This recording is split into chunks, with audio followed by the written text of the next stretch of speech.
Alright, I think without further ado, we're going to dive into the sessions proper, but I recognize also that some of you are just streaming in. So for those of you who need to get connected to the Wi-Fi, please look for the SSID LLI guest, and the password is LLI. Yeah.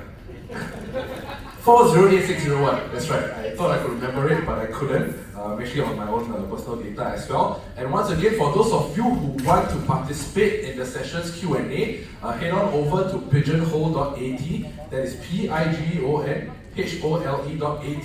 and the code of today's event is RC2019. From there, you can enter your questions for the moderators or the panelists to answer.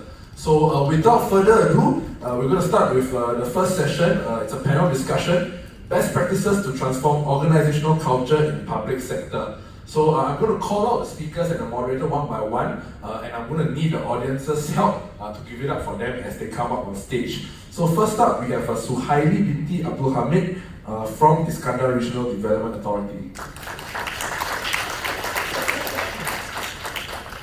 Next up, we have Dr. Li Zi, Guest Research Fellow from Ali Research, Alibaba.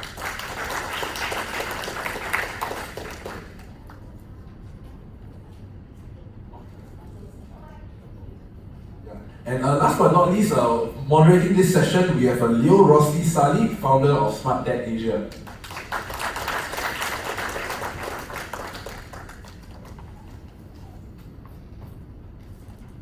Alright, the mics are on the table, so I'm going to pass the time on now to the moderator for the next hour for this session.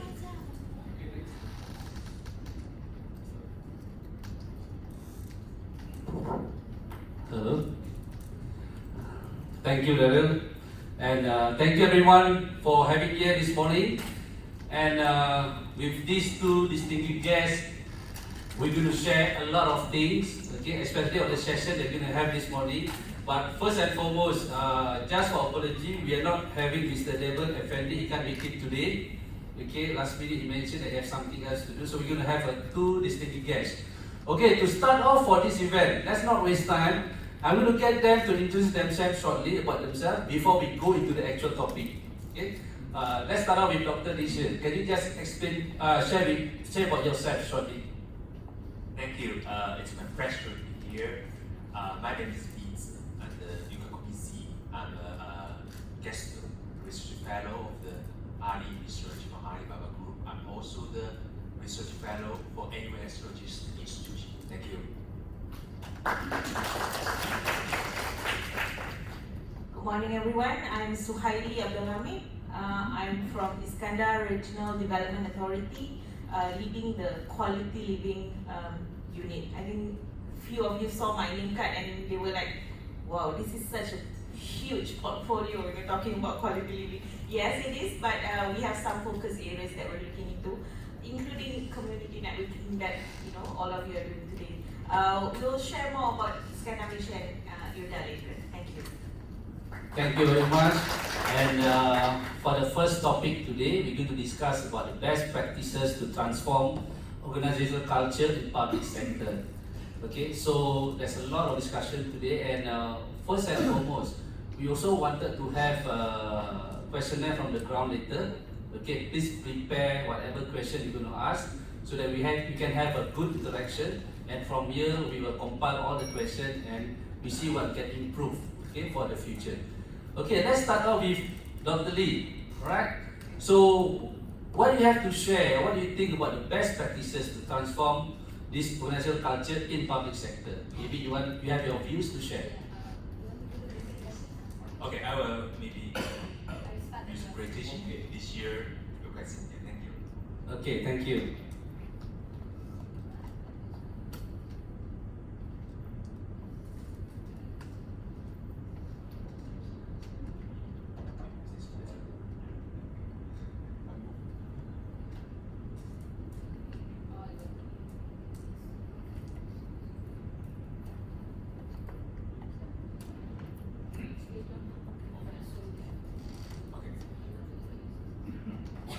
Thank you. So it's my very pleasure here, and I try to explain my little experience in China and also with my research with Alibaba.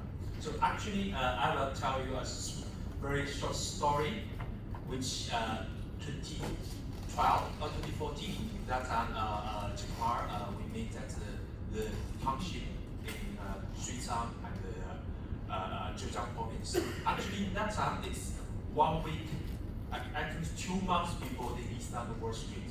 In that time, they think about what to do. And Alibaba, what's their vision after they restart the Wall Street?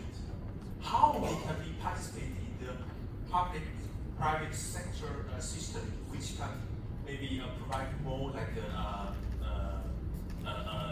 kind of the contribute more on this kind of national structure chart. So that's what we made, and I suggest I call it online service rural area and township with urbanization, because urbanization is the most important national structure chart. We still have 50% of the people within township or even the rural area not get very good service, online private service. So this is why Alibaba as the e-commerce company, how they can judge from the e-commerce private sector to the public this kind of corporation. The urbanization is very important strategy. This is why after 2-3 months, Alibaba lists their rural strategy of Alibaba in Hangzhou as the 3 main strategies of Alibaba Group for next 20 years. So why they made this decision that time? Because in that time, in Suichang, actually we have this kind of the e-commerce service station. Think about one local farmers, young people can help each other to let them to can use the payment, online payment, and other kind of the e-commerce, because like we see the Li Xue is a local farmers, and then he cooperate with the local platform, and with Alibaba be empowered by e-commerce tool and online payment, and even more like the online service, online education, long distance healthcare. So it means that we can make it very compact this kind of the small shops regenerate by their own small retail people and make it very online. So that is like the village, like township online, and with this kind of the issue in China for the last 5 years, we already have more than 30,000 this kind of service station, and this kind of service station, I think it's the next one. So it's linked to those kind of the urban, rural, this kind of the context to make it very shifting, very how to see it's very well. And in this kind of system, it means that now we judge about the city, we judge about the region. We're not just about the physical or space or industry or traditional industry like, but we more think about the online service, online industry. So that is make China be very active on this kind of system. Also the Taobao village, which is another way locally can make the traditional industry online. For example, in 1980s in China we have this kind of called town entrepreneurs. So township entrepreneur now become to township entrepreneur online. So that is already now today we have more than 3,000 this kind of village, like we call Taobao village, that is constant. You can see. So in this way, we think about it's not just about in the last 5 years or 10 years, because it's really born from their traditions. This is in Song Dynasty, 1,000 years ago in China. We already have very good supply chain with cultural system and with this kind of the road or this kind of the waterway. So that is from Hangzhou, the capital in that time, to the western world, even go to Vietnam. So it means that how we can regenerate this kind of the network nowadays. This is Jakarta, this is in the Alibaba the headquarters. So we understand it's not about just digitalizing. It's about to regenerate the traditions.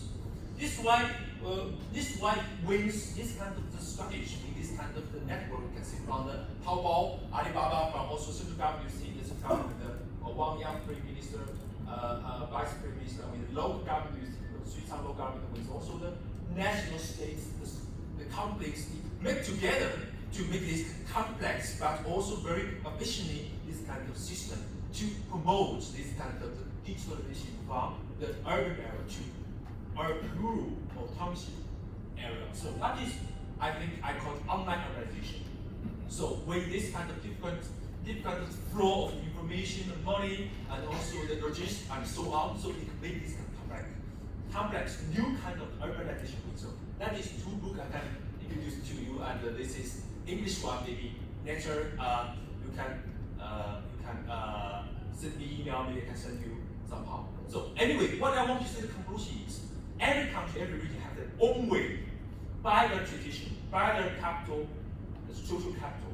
So I introduced the Chinese way because I think Asian, in ASEAN, we have a lot of different kind of culture systems and different kind of the network system. We can really go deeper to our own system to find the entrepreneur, to find the public private cooperation, because the most important is about the localization is globalization. The localization is the most important for local communities, which we can balance the globalization. Otherwise, the globalization make us lose our way and lost ourselves. Thank you very much.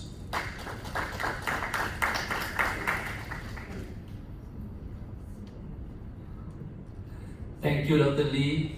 And even though it's a short sharing by him, but I think it is very deep.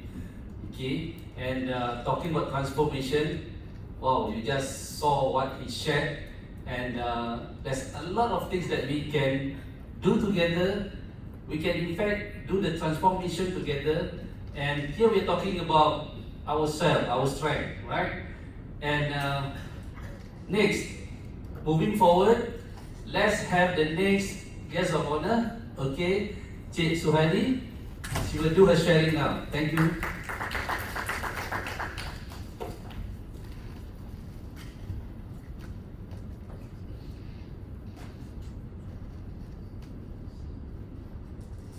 How many of you have heard of Iskandar, Malaysia?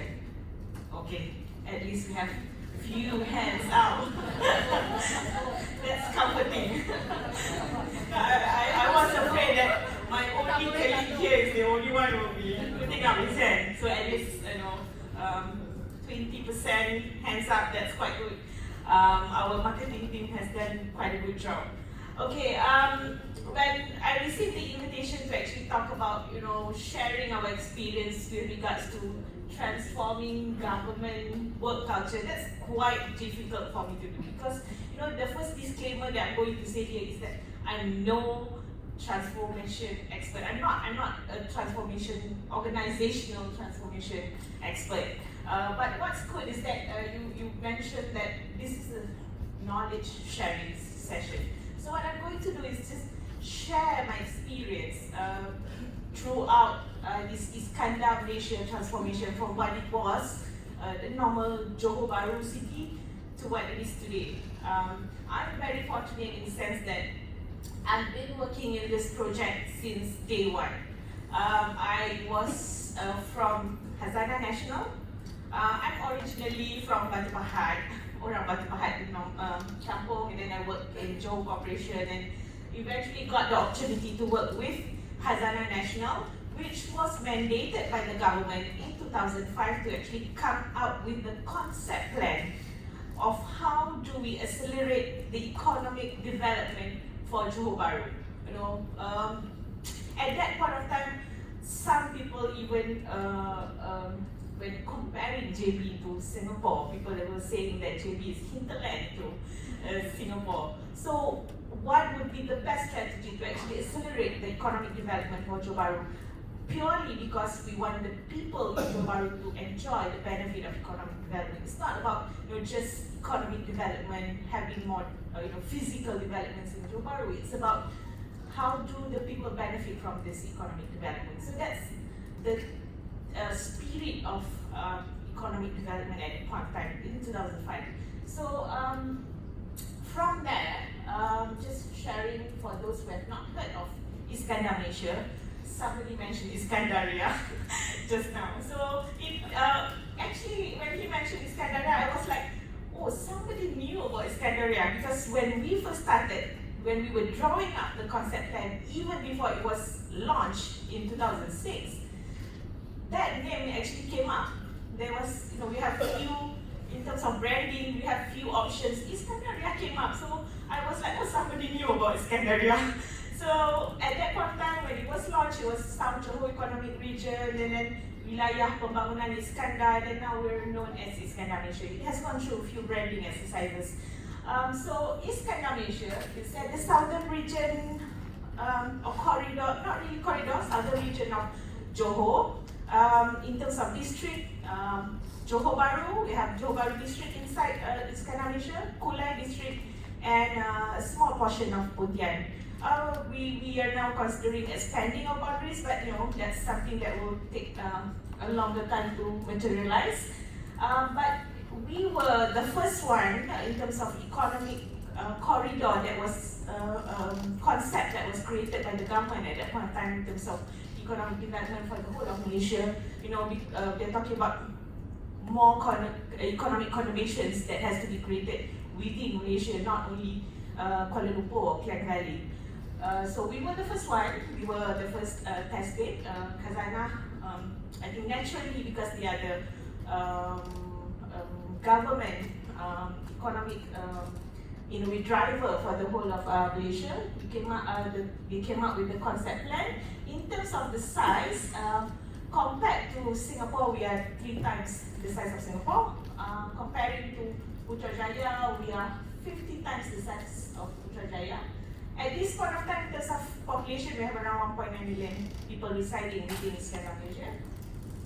And we have our own set of targets. And with regards to the GDP, we target to grow Johor GDP by 4.5 times and create more than 800,000 employment opportunities. We do have a few more targets, but I think that's, when we talk about economic development and opportunities for the people, that's the main thing.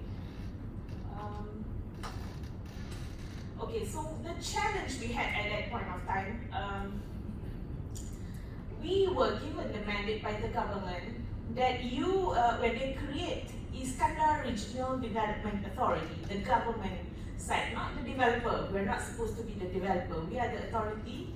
The mandate is to plan for the whole region, not only from the economic side, also from the social and environment side, because it is sustainable. We are promoting sustainable development. We are supposed to promote with regards to bringing the investments in. We are supposed to plan, promote, and facilitate or coordinate whatever activities that may be needed by the investment or investor side in order for the investors to be, we're talking about turnaround time and how fast can we help out the business community to start their businesses in Johor or in Iskandar Malaysia. So a lot of facilitation and coordination works that come in. So we actually are mandated. So at that point of time, we are talking about IRDA as the super authority.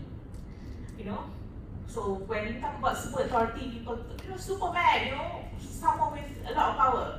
So super authority, people thought that we have the power, but no, we are supposed to be the super authority with no real authority. So it's talking about, getting things done through people, through others, not you. You don't have the approving authority, but you're supposed to behave like a super authority. So that's the challenge at that point. So that's where the transformation needs to come in with regards to the work culture. How do we do this? How do we actually get things done through others? You don't have the authority, other people have the authority. So we're talking about local authorities who actually approve plans, the land departments who actually approve the plans and giving out the approvals. We don't have that power, but we have to make sure that they do it within a certain time, within a certain conduct. So that's the super authority that the government refer at that point in time. So it takes a lot of doing things unusually. We talk about business unusual. And also, I mentioned earlier about how do we make sure that the locals benefit from your economic development is translating all these foreign investments or investments numbers into opportunities to the people, and also making people believe. When we first started, it's just all about selling the dreams. We are talking about, we have brownfield area in the JBCT and then the greenfield area in the Nusajaya, Medini area.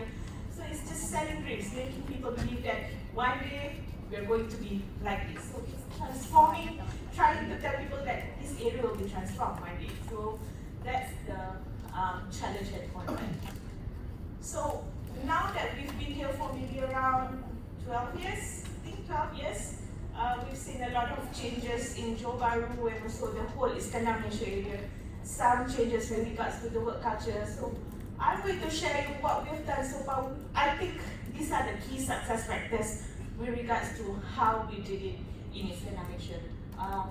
Compelling business case, effective governance and sticking to the plans, strong stakeholder and change management, talent management, and so execution and monitoring. I'm going to go through one by one.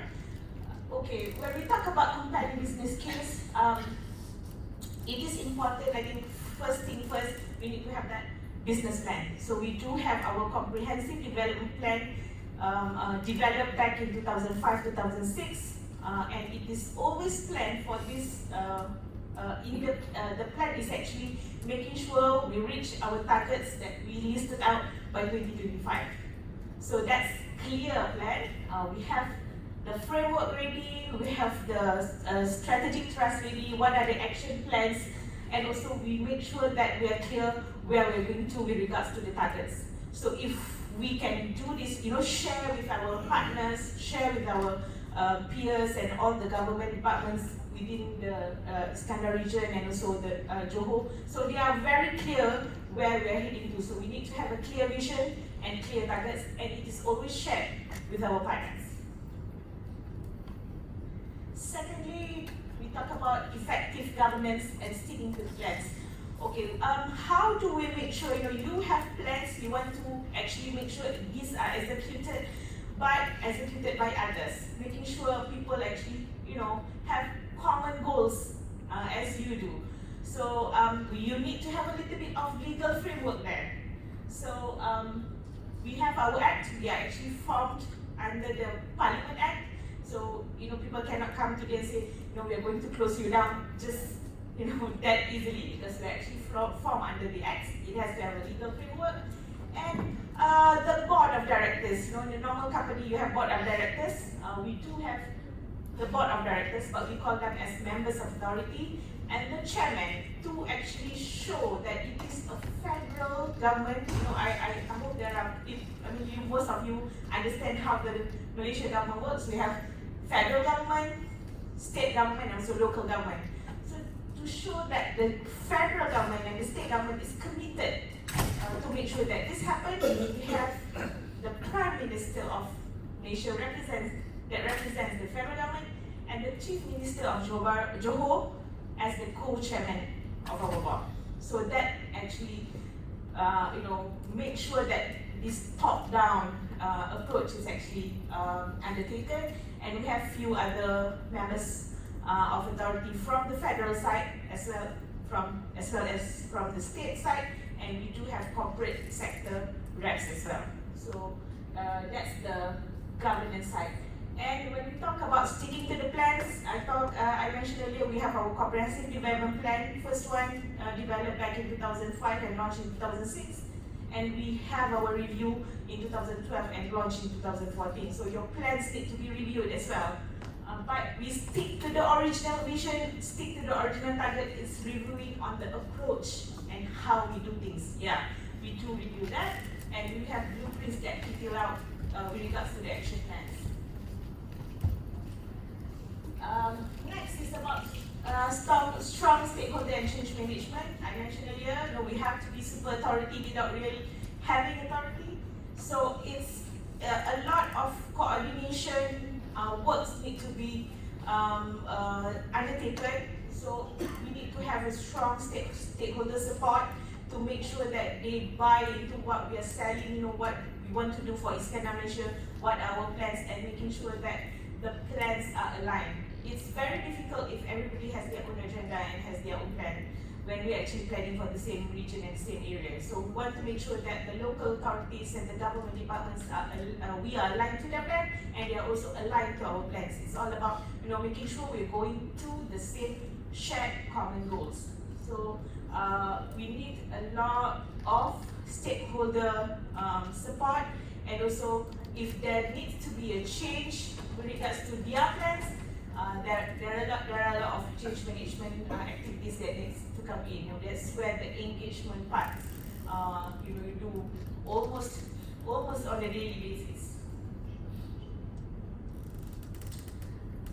Next is on the talent management. I think we are a government authority, but we don't really go through the same hiring process or the normal government hiring or employment process that the federal government or the state government undertakes.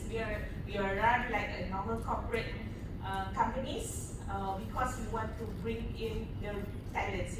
How do we want to convince our stakeholders we don't have the real experts in. We want people with real experiences and also the expertise to be brought in. So we run like a corporate companies. We are on contract basis, performance-based company, not like a government permanent employment type. So we are always monitored through our performance and making sure that everybody is clear what their roles are and what are the goals that they have to contribute to the whole comprehensive development plan. So in terms of talent management, we are not like normal government employers in that sense.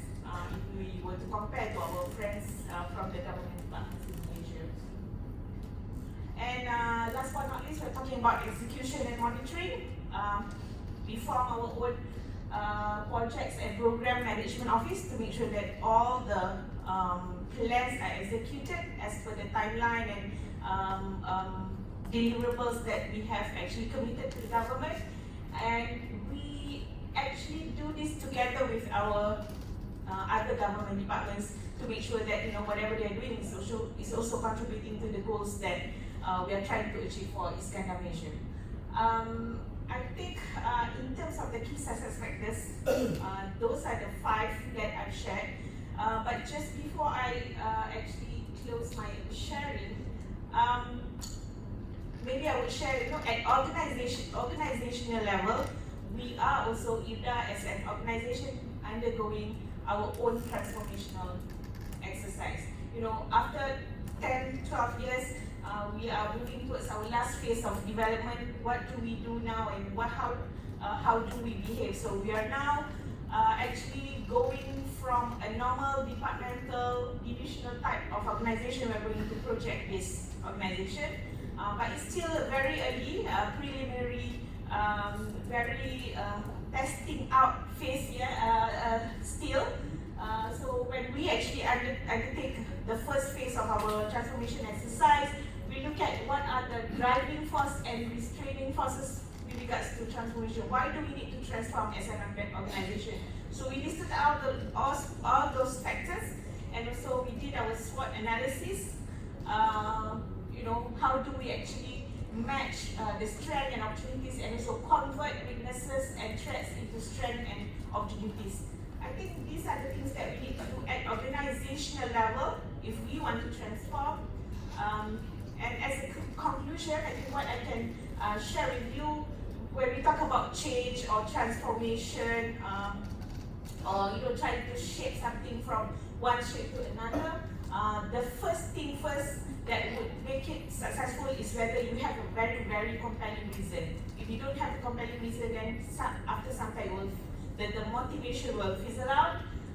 Secondly, throughout that transformation phase, we need to anticipate what are the potential factors that may cause resistance. Sometimes financial factors, so funding also can be one of the resisting factors. And in terms of expectation, we need to look at expectation at various levels, the management level, the employee level, what needs to be changed. And I think last but not least, when we talk about key success factors for change to be successful is the leadership. You have to walk the talk. If you ask people to actually transform or change, but if the leadership is not showing the example, it's not going to happen. So thank you very much. Thank you very much, Ms. Fali. And from the audience, okay, do you have any questions to ask both of them? Yes, please.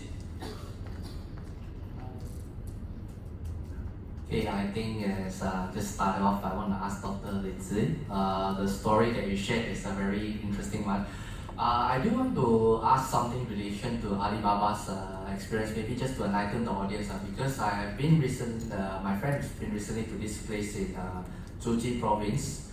So they do like freshwater pearl, and then like the small companies that actually like the whole city, they build a revenue of 17 billion to 30 billion just by doing all these things that you mentioned through the village.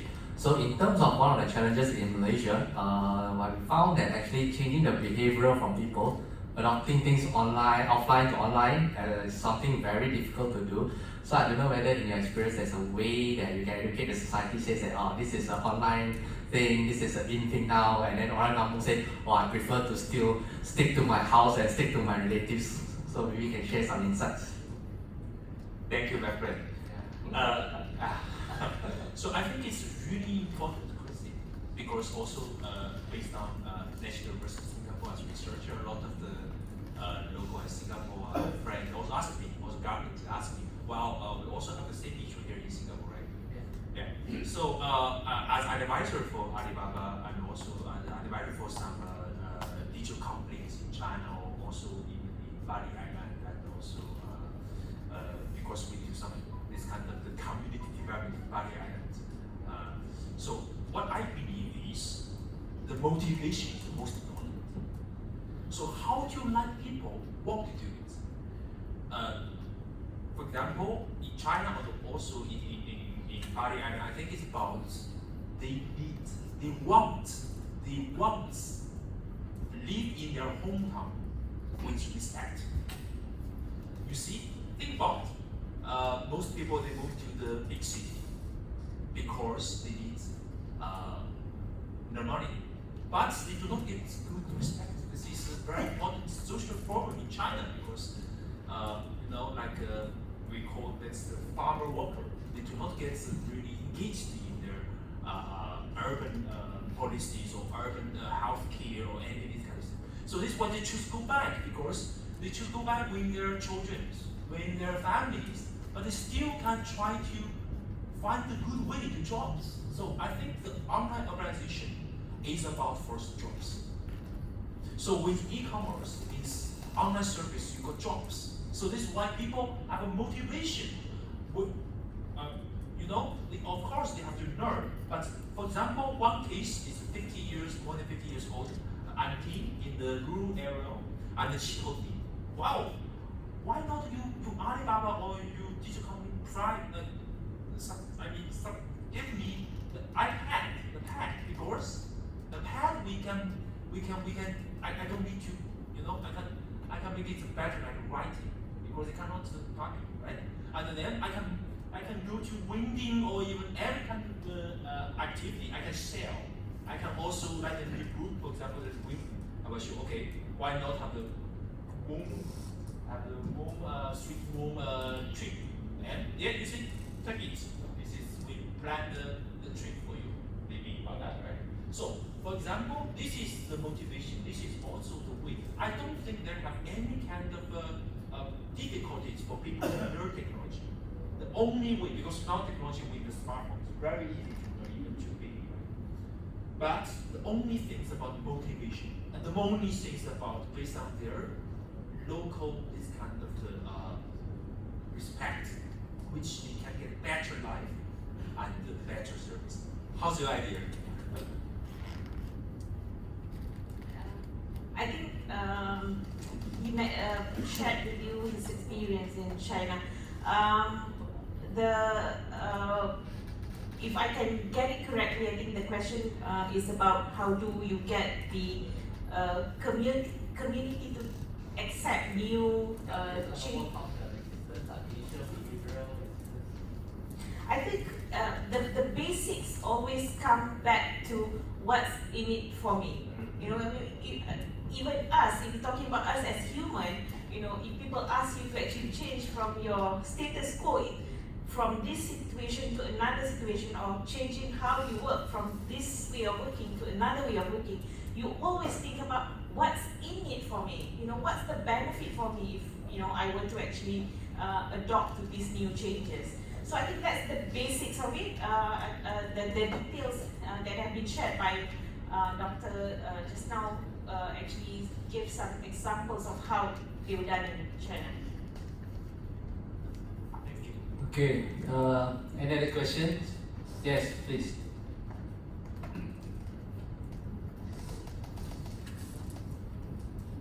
Thank you. I think we all 100% agree that motivation is very key. So my question is for the Alibaba case. Who actually initiated? Is it the government or Alibaba, or is self-initiated? Very deep question. Who takes responsibility, right? Who invests?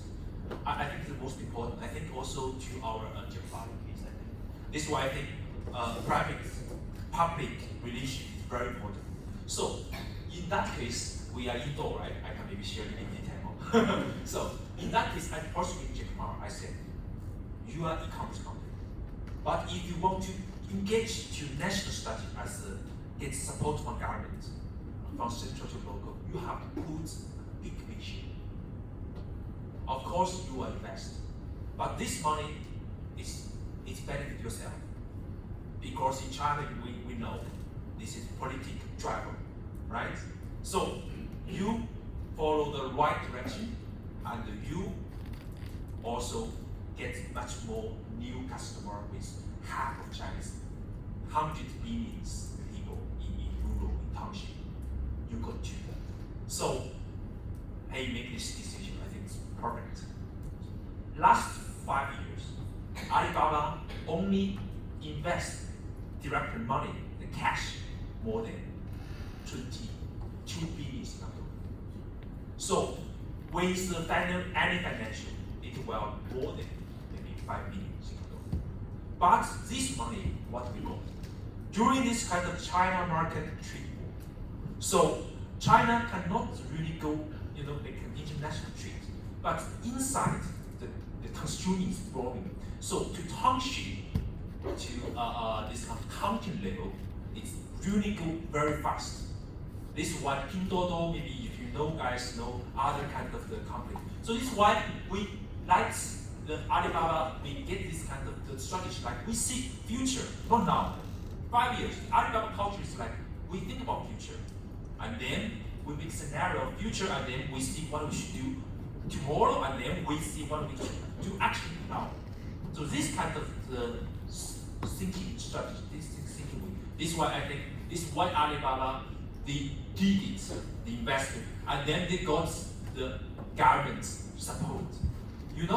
Some government also support how much money? More than, I think it's, every county, they got 20 million Chinese yuan. It means that 4 million Singapore. Every county, especially on this kind of digitalization, every county. Last 5 years, maybe this kind of county around maybe more than 100 county. You calculate it. So this is only central government support, and also local government will package more than maybe double investment. So this is why, think about it, 5 years. Now, if you go to China, you say rural e-commerce. Everybody understand. When I start this, nobody know what means rural e-commerce. And this is why last time I attend Singapore kind of the China, this kind of the ceremony, the China business ceremony, this kind of network. I told them, oh well, the rural e-commerce. I said, yeah, we know, because this is not new, because they go every people from rural area, I think they are family from there. They say, we already, I tell them, 5 years ago, there is a lot. They said no. So then we think, why in 5 years? Because the government and the company, also the ecosystem with the local community and the local platform, they work together and to shape it. Thank you. Okay, thank you, Dr. Lee. Any other questions? Yes, please.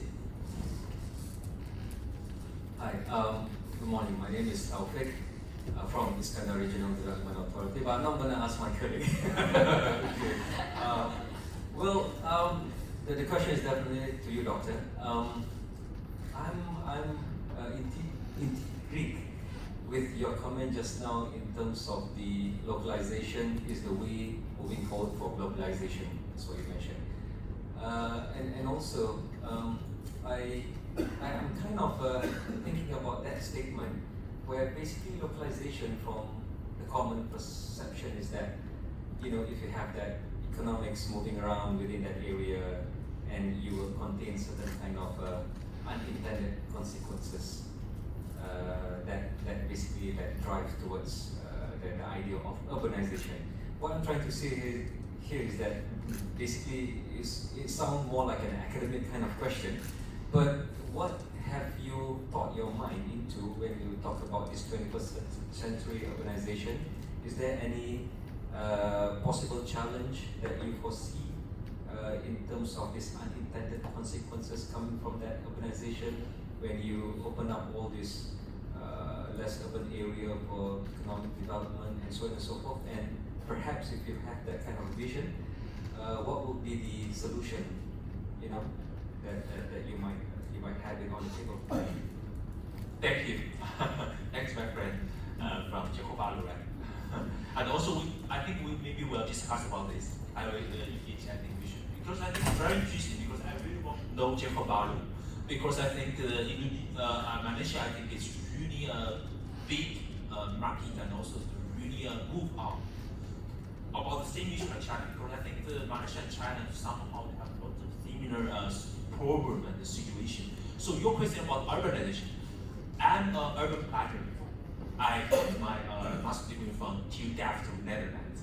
So I also work in Netherlands. When I saw about the Dutch urbanization, what I found is, wow, it's not just about physical stuff. It's not just about urban stuff. You think about Netherlands, the rural, this kind of ruralization, or this kind of the rural industry. Obviously, we can say rural industry because they really make the agricultural industry quite good at the second top of the world. So how this small country can really, make this kind of the urbanization and this kind of the green climate change challenge and everything together? Because it's not about the physical space, it's not about the real estate, it's about the service, it's about the jobs, it's about the technology, it's about the new organization, it's about efficiency of the government. That's the same. I think the same. I can go deeper. This is one online urbanization. It's not about urbanization. It's about online. So it means everybody, if you're online, you have a chance, you have opportunity to be part of this kind of network. Of course, online is not that kind of the everybody can get the same. Maybe bigger platform, or maybe the big money, the big capital will get more. But you have chance. So you have chance. You should know how to use the global money to localize it, because this is why I really think local people organize local resources wins global money. This Alibaba's case, like they got money from Wall Street, but in the invest on the rural China. You think about it. This is first time the money from Wall Street can directly go to the village of Asia. Right? So that is, I think, to Batam, to Johor Bahru, or to any kind of country in Asia, we have good chance. Now, because of China market, this kind of the tap, this kind of ratio, I think the chance to where? To Asia, to you guys, right? I think maybe in less 5 years, more than 100 companies will list on Wall Street from ASEAN country. Like what we did, 300 Chinese company already list on the stock market of the American. So it means that, so we think about the globalization, we should use this kind of resources to localization by online service with local organization system. Not just about the real estate. It's much more than real estate. It's about service. It's about the demands from the locals, and it's about social capital and traditions of. Because what I believe for SME or for even big company, you do what you understand. You start your business with your livelihood. That's the best and sustainable model, right? This is why I think online organization is first online, and it's about jobs. It's about you provide service, public service and private service. It's linked to government. It's linked to company. The most important thing is every company now they should take the social responsibility somehow, because the most big business is about to solve the social problem. What's your idea?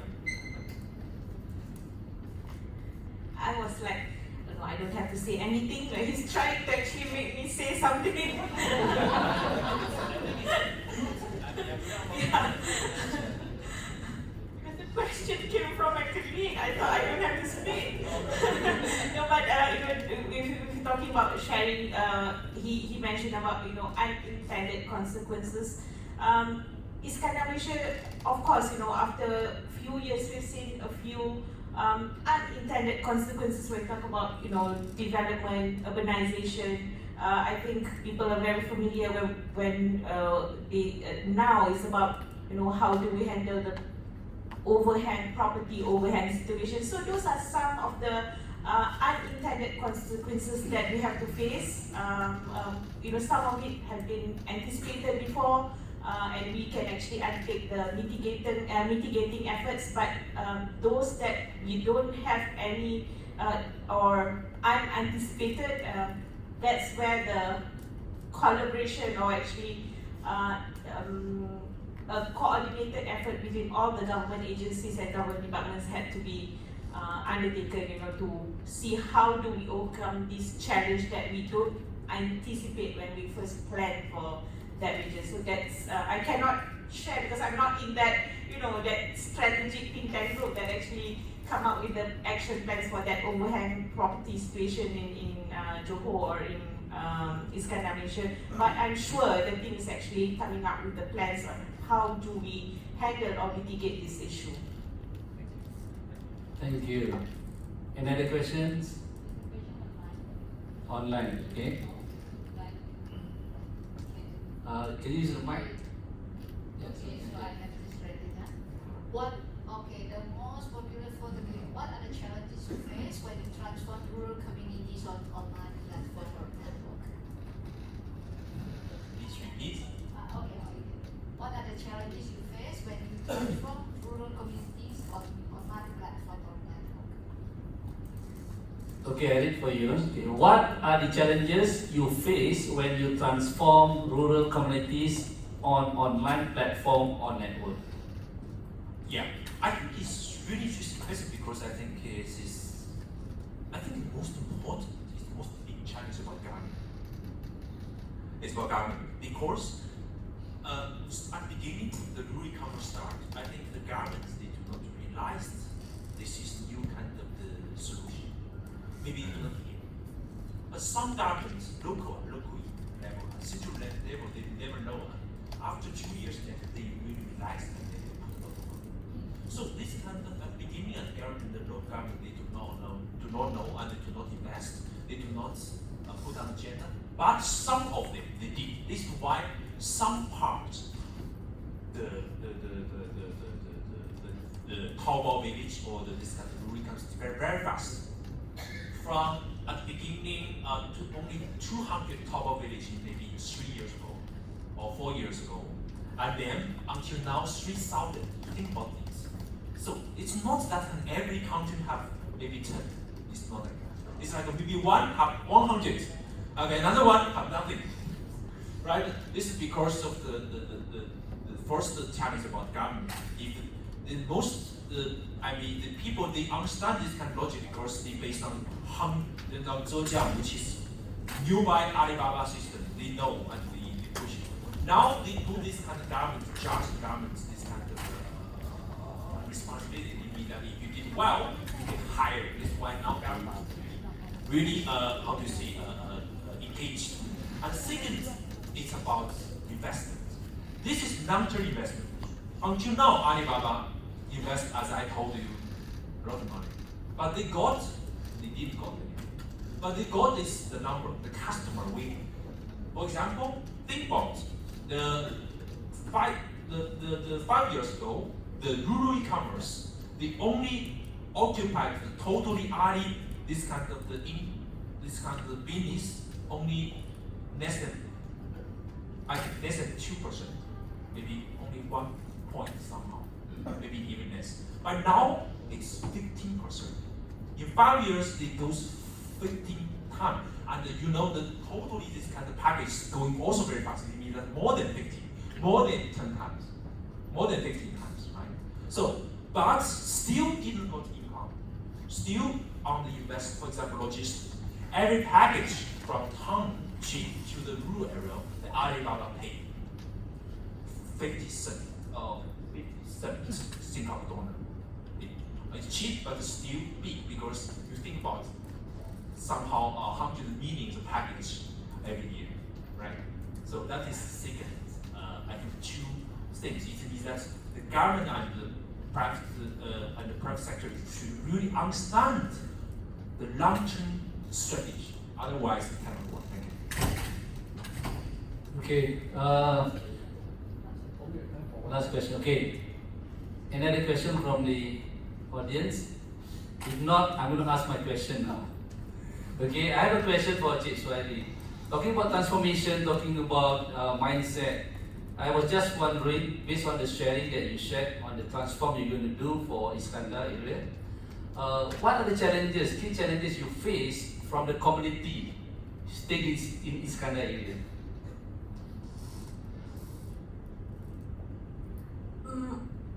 I think when we talk about challenges that we face, community as in public at large, not the government agencies, we face challenges from all over, all levels of community and partners, but with regards to the community, I think getting them to actually understand what's going to happen to this region, embracing it and making the change and be involved in the change itself. But what we've seen is that what would be the effective way in managing and making sure that the community are involved in this change and embracing it is, we've always believed that the first thing first is they have to be really engaged. They really need to understand where we want to go, what needs to happen, and what is your role, to ensure that you have a part in these all changes and the goals that we want to achieve one day. So the engagement actually built involvement. So they are going to be involved in whatever, maybe trainings, capacity building exercise that they need to go through to, be at that level. So engagement build involvement, and once they are involved and they understand what it means to be involved, then they'll be committed, or engagement, involvement will then build the commitment. It's a challenge. We are not really a huge organization. For us to actually reach 1.9 population in Iskandar Malaysia, it's not possible. So that's where we actually think about how do we partner with, the grassroots leaders. How do we partner with the NGO, NGIs, to make sure that these people actually speak for us as well. So the engagement level not only needs to happen at the grassroots, we also need to make sure that the grassroots leaders, the NGO, NGS, and representative community representatives also believe in what we're going to do. So that's how we do it and how we're managing it at this moment. Okay, I want to add on to it. Earlier you shared about what is in for me. Most of us, we have that kind of thinking, right? Are you facing the same thing with this community, doing this? Because I assume that most people will think, okay, I'm going to help you, I'm going to support you. What's in for me? So is this part of the thing that give you that challenge as well? Yes, of course. Different people have different motivation. Some people they want to be involved with us because they can see, by involved in your training and getting better jobs and get better pay.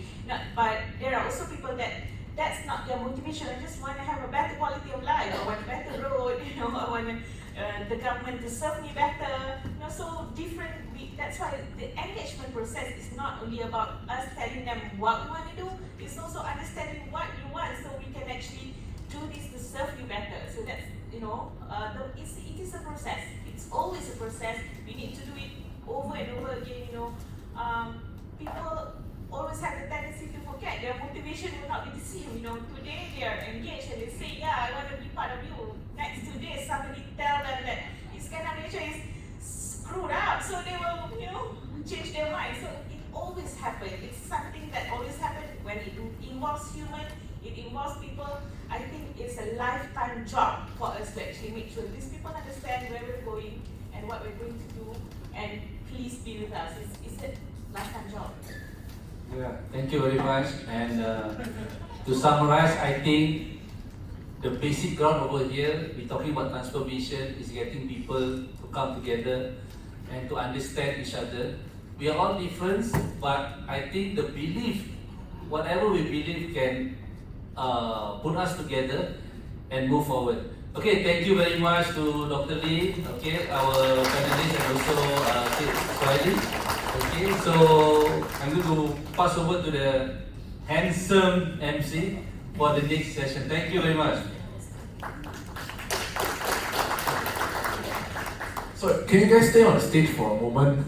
Yeah, then Elmi wants to present a token of appreciation for your participation today.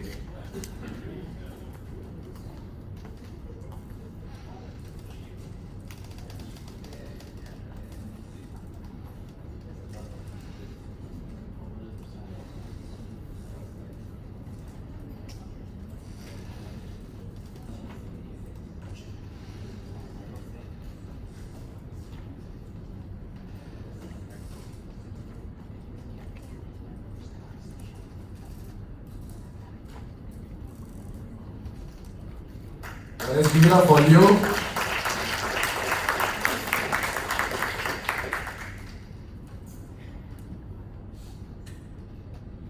Next up, we have Dr. Li Zi.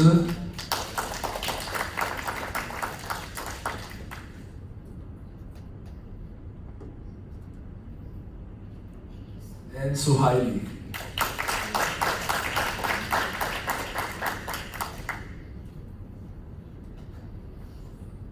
Alright, once more, let's give it up for the panelists as they take the lead. Probably a group photo.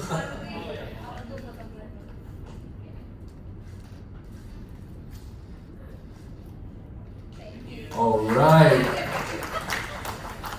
Thank you so much for the sharing. It's really interesting to learn from the case of Alibaba, what they have done in some of their provinces in China, as well as what IRDA has done as well, right, in Iskandar, Malaysia. Now that we have heard from the public organizations, from the macro kind of perspective, next up we want to hear from the businesses as well.